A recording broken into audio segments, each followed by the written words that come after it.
নমস্কার, welcome to গপ্প GPT, যেখানে এআই প্রযুক্তি ছুঁয়ে যায় বাঙালির আবেগ। আমরা তোমাদের এআই হোস্ট মানব এবং অনন্যা।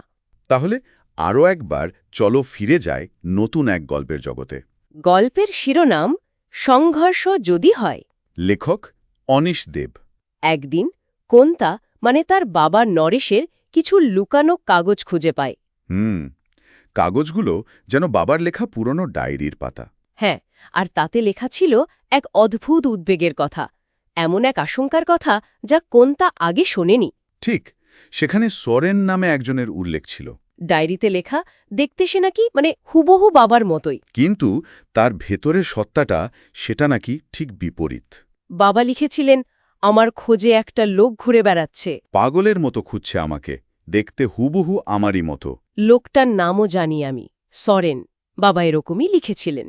এই লেখাগুলো পড়তে পড়তে কোন্তার মনে পড়ে যায় বাবার সাম্প্রতিক আচরণের সেই অদ্ভুত পরিবর্তনের কথা। হ্যাঁ, কয়েক মাস আগে বাবা কেমন বেশ খিটখিটে হয়ে গিয়েছিল না, সারাক্ষণ চিন্তিত থাকতেন। তারপর হঠাৎ করেই একদিন সব যেন বদলে গেল।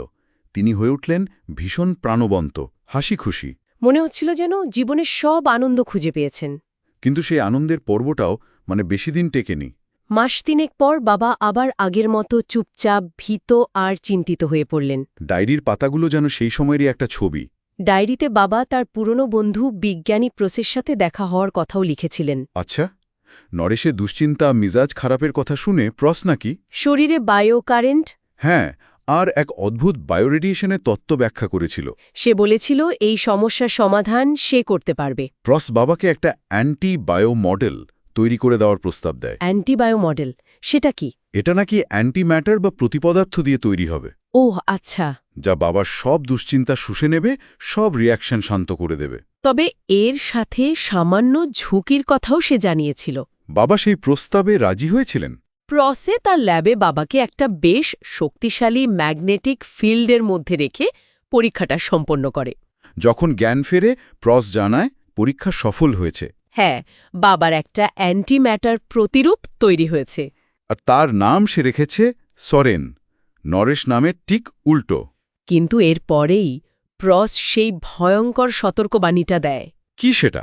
যদি নরেশ মানে পদার্থ আর সরেন মানে প্রতিপদার্থ কখনো পরস্পরকে স্পর্শ করে, তাহলে এক ভয়াবহ বিস্ফোরণে দুজনেই নিশ্চিহ্ন হয়ে যাবে। সর্বনাশ! শুধু তাই নয়, সরেন নাকি সবসময় বাবার কাছাকাছি থাকবে, প্রায় 2 কিলোমিটার ব্যাসার্ধের মধ্যে। আর বাবার শরীরের বায়োফিল্ডের টানে ক্রমাগত তার দিকে আকৃষ্ট হবে। প্রস অবশ্য একটা সম্ভাব্য সমাধানের কথাও বলেছিল। কি রকম? আয়োনাইজড পলিমার বা বিশেষ ধরনের প্লাস্টিক হয়তো সরেনকে আটকাতে পারে। হয়তো সে নিশ্চিত ছিল না। না, সে বিষয়েও সে পুরোপুরি নিশ্চিত ছিল না। এরপর ডায়েরিতে বাবা লিখেছেন কিভাবে তিনি সরেনকে 2-1 বার দেখেছেন। প্রথমবার এক বস্তির মুখে হুবহু বাবার মতো দেখতে, কিন্তু মুখে এক শীতল পাথরের মতো অভিব্যক্তি। বাবাকে দেখেই সরেনের ঠোঁটে নাকি হাসি ফুটে উঠেছিল। সে এগিয়ে আসতে শুরু করেছিল। বাবা সেবার কোনো ক্রমে একদম প্রাণপণে ছুটে পালিয়েছিলেন। আরেকবার দেখেছিলেন শ্যামবাজার পাঁচমাথার মোড়ে। হ্যাঁ, ভিড়ের মধ্যে দিয়ে রাস্তা পার হয়ে সরেন এগিয়ে আসছিল। বাবা লক্ষ্য করেছিলেন সরেনের শরীরটা যেন খানিকটা স্বচ্ছ। ঠিক, ওর পিছনের লোকজনকেও আবছা দেখা যাচ্ছিল। সেবারও বাবা স্ত্রী আর কোন্তাকে নিয়ে কোনো মতে ভিড়ে মিশে পালিয়ে বাঁচেন। বাবা তখন বাঁচার জন্য মরিয়া হয়ে উঠেছিলেন। প্রস তো বিশেষ সাহায্য করতে পারেনি, শুধু চোখে ধুলো দিয়ে পালানোর পরামর্শ দিয়েছিল। তাই বাবা ঠিক করেন আয়োনাইজড প্লাস্টিক জোগাড় করবেন। সেই প্লাস্টিক দিয়ে গাড়ির ভেতরটা মুড়ে নেবেন। এমনকি ওই প্লাস্টিকের পোশাক বানানোর কথাও ভেবেছিলেন। ডায়েরির শেষ পাতায় লেখা ছিল, অনেক কষ্টে আয়োনাইনিক প্লাস্টিকের সন্ধান পেয়েছি, কালই গাড়িটা নিয়ে যাব। কোন্তা যখন কাগজগুলো পড়া শেষ করেছে, ঠিক তখনই ফোনটা বেজে ওঠে। ফোন? কার ফোন? ফোনের ওপারে এক আড়ষ্ট জড়ানো গলার স্বর। সে নরেশকে খুঁজছিল। কোন্তা জানায় বাবা বাইরে গেছেন। ফোনের ওপারের লোকটি নিজের নাম বলে সরেন দত্ত। সরেন? সে জানায় নরেশ ফিরলেই সব বুঝবে, আর বলে আমি দেখা করে নেব।